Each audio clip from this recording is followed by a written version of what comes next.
The media wants fear because there's an election coming up. So they're genuinely terrified themselves that Trump's message, don't be afraid. Don't be afraid. Be concerned, wash your hands, do what you need to do, but don't be afraid. They're genuinely concerned that that's going to take hold because they want you afraid, because they want it to influence your decision making, because they're full-time Democrat activists. And it's disgusting. So President Trump, as many of you know, sadly caught coronavirus. It's now, what's 5, 6 days, 7 days after the diagnosis, roughly. I don't know. I'm not really sure when he was diagnosed. It appears it happened Thursday night. And he appears to be doing better. Headed back to the White House yesterday, landed on Marine One, went up to the balcony and let the American people know that he's recovering. Again, let's hope it stays that way. I don't want to get ahead of my skis on this. It's a serious virus. It's a serious health situation. But every American, regardless of your political affiliation or stripe or whatever your ideological leanings are, should be content and happy that the president of the United States is not, in fact, dying. Not the media.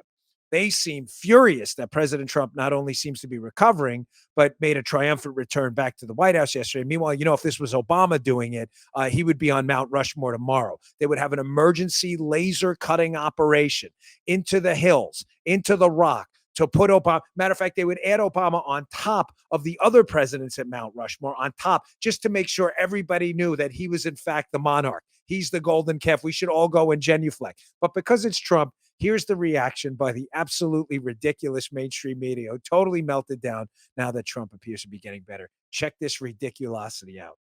President Trump wrote on Twitter, "Don't be afraid of COVID. Don't let it dominate your life." Almost 210,000 Americans are dead. Speaking of outrageous, this outrageous tweet. Oh, my goodness, Nicole.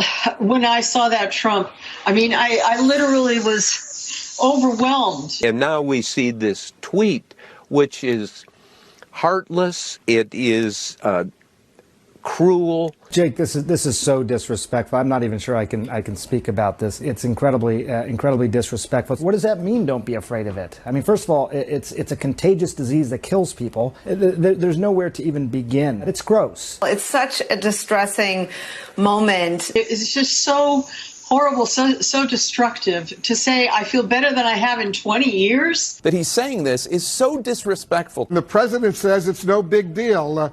It's outrageous. It is insulting to the people who have lost loved ones. It is insulting to every American who wears a mask. It's disgraceful, Wolf. It's absurd. Don't tell your supporters, don't be afraid of COVID. Everyone should be afraid of COVID. It's okay to be afraid of COVID, and it's okay that it's dominating your life, because it has dominated your life.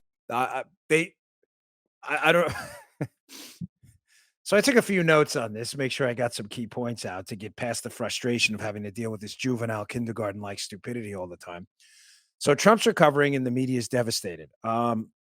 Trump said afterwards, in what I thought was a rather good speech from the balcony up there on the second floor of the White House, not to be afraid.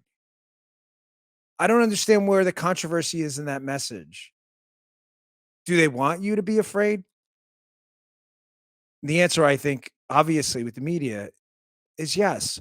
And I thought maybe the best way to explain this is, imagine saying this, pretend it's not Trump, because the media obviously can't get away from its own bias when it comes to Trump and are content to make fools out of themselves on the air. Proudly so. I think generations from now will look back at this moment and the laughter and the hysterical commentary will be about the media, not Trump. Imagine saying this about any other crisis.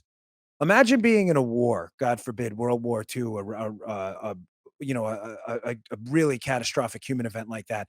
And the message from FDR and Churchill being, be afraid, be very afraid, be terrified, huddled in your homes. Imagine that. Now, you're probably sitting there in the background thinking, that's absurd. That's ridiculous. No one would ever do that. Fear leads to panic. Panic leads to irrational behavior. Fear doesn't help. When does fear help you? I'm not talking about concern. I'm talking about fear. Fear, typically overwhelming fear, leads to panic. Panic leads to paralysis. Paralysis leads to inaction. Inaction leads to poor decisions.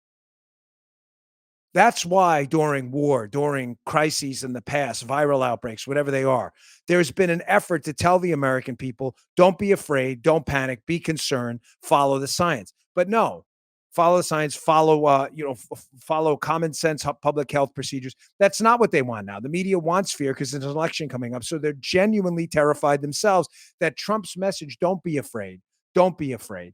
Be concerned, wash your hands, do what you need to do, but don't be afraid. They're genuinely concerned that that's going to take hold because they want you afraid because they want it to influence your decision-making because they're full-time Democrat activists. And it's disgusting. You just heard Dan Bongino.